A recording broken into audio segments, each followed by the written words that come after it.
Graham. And I'm Phil. Finally, Hello, right Phil. side of the table this time. That feels good. Yeah, it was. Oh, We're good.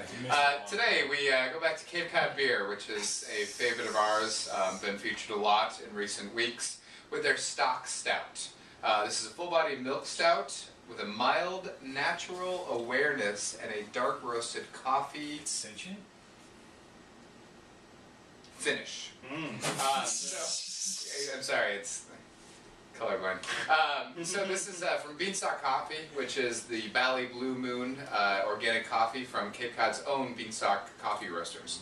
As you'll see in the interviews that we have with Beth, who's the business manager. The business manager and part-time beer wench, I believe. I don't know what the beer wench part, but one of the things that they feel really strongly about is local. And what's interesting is that local has different levels. New York local is like, New York local! New England! Exactly. I mean, like, everything that's, pork slap is local. But it's not really that local because Cape Cod, you have to go to the Cape to get their beer. Right. It doesn't even extend up to Boston. It doesn't extend up halfway to Boston.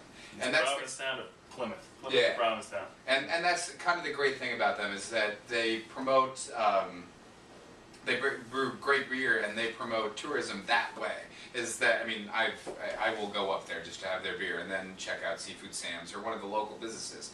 And that's another thing that they do here is that it's the Bali Blue Moon organic coffee from Beanstalk, which is on Cape Cod.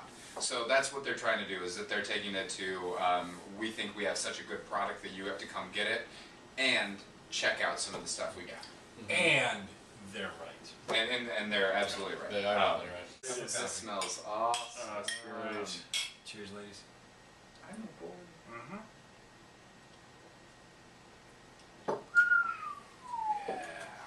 Yeah. It's phenomenal. That's it. That might be just the greatest. This is coffee a cup of black coffee ever. mixed with a beer. This is. We should have got a video of how this was pouring out. Oh, it's like It was unbelievable. oil. It was unbelievable. As soon as you hit the surface, No head. the head spread apart, and it was just it was like oil. It was Oh like, yeah, really It's phenomenal. definitely the acidity of the coffee. oh yeah. Oh, it's It's great. just- this is. I would drink this on the way to work. Oh, so, yeah, right? To wake you up.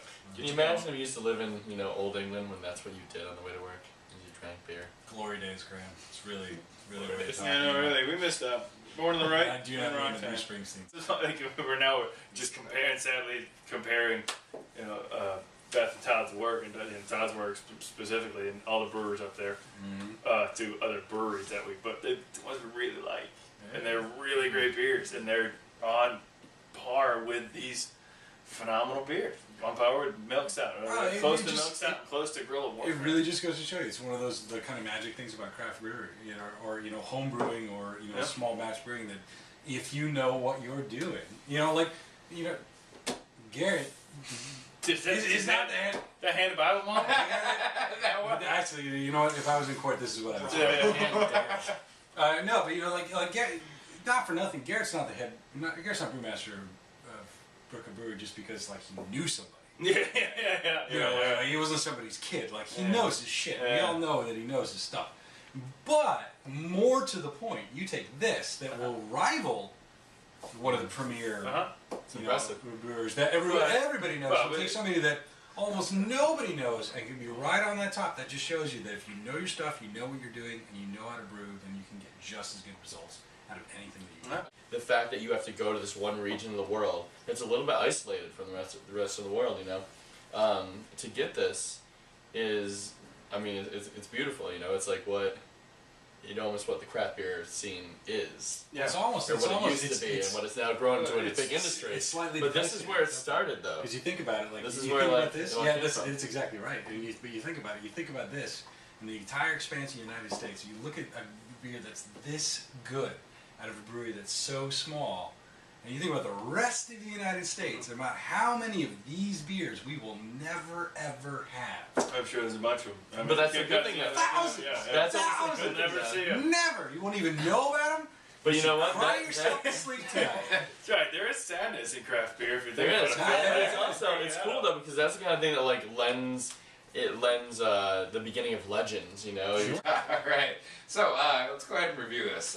This is Cape Cod Beer Stock Stout made with beanstalk coffee and their milk stout, which can we confirm I this? haven't confirmed it, but So it's a stout. It's a milk it is stout. a milk stout. Milk stout with coffee. I mean, I thought they said it was, but 9.5. 9.5. That's it, huh? That's a tough one, bro. I mean, it's at my schedule's from 1 to 0.96, dude. Now, 9.5. I think that yeah, 9.5. I'm gonna stick with it. It's phenomenal.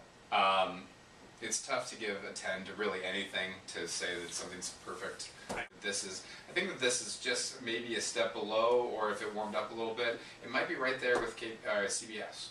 I mean, it's pretty phenomenal for the tastes that come with it, for the smoothness of it all, and for the melding of coffee and actual beer, you know, in the stout form. It's pretty phenomenal.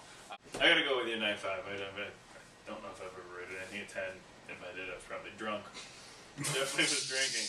But I gotta give it a 9.5. I love the beer. I mean, I loved the Stargazer Stout, which may with some idea of the Stargazer Stout is in here. The milk stout. Love the coffee. I got a bag sitting at home. I drink the coffee. I love the beer. It's spectacular. It's a little extra bitter every once in a while. I like that. Like the coffee bitterness. It smells just like it's delicious. It's delicious. I will agree with Bradley. I will give it a 9.5. 10 is a little harder to reach, but you know, a 9.5. I think that's fair. No, I mean a coffee stout is my favorite kind of stout, hands down. So this is right up my alley, and it's a very, very good coffee stout. I'm gonna do it a 9. Then I feel bad for you. Yeah, You should feel bad. I know. I feel bad. I'm even saying it's a 9. It's such a Great coffee flavor. Exactly like a cup of coffee, like a really good cup of coffee. Yeah. The beer is there. It's very smooth, a little acidic, but not in a bad way. So I'm gonna go 9. I like that. A little acidic, not in a bad way. Sometimes it can be too acidic. No, that's true. Well, we talked about the later on guerrilla warfares. We actually had that conversation because I really like the later iterations of guerrilla warfare because I like strong coffee. So I liked it when it was more coffee-ish and a stronger. But I'm going to agree with Brad and Paul. I'm going to go 9.5 because this is freaking phenomenal. It's tough. This is one of my all-time favorite beers from this point forward. It's amazing. It's smooth. If you like coffee, you're going to like this. Period. That's just how it goes. You know, it's just bitter enough to give you a good coffee taste for it, but not bitter enough, like we said, to overpower you like the later guerrilla warfares did. And it's just a little bit of beer in there to remind you that you are actually drinking beer. But damn it, this is good. I would drink this all night. All right, thank you, Cape Cod Beer. Always, Once again, forever, in my heart. do it again, or we'll hunt you down.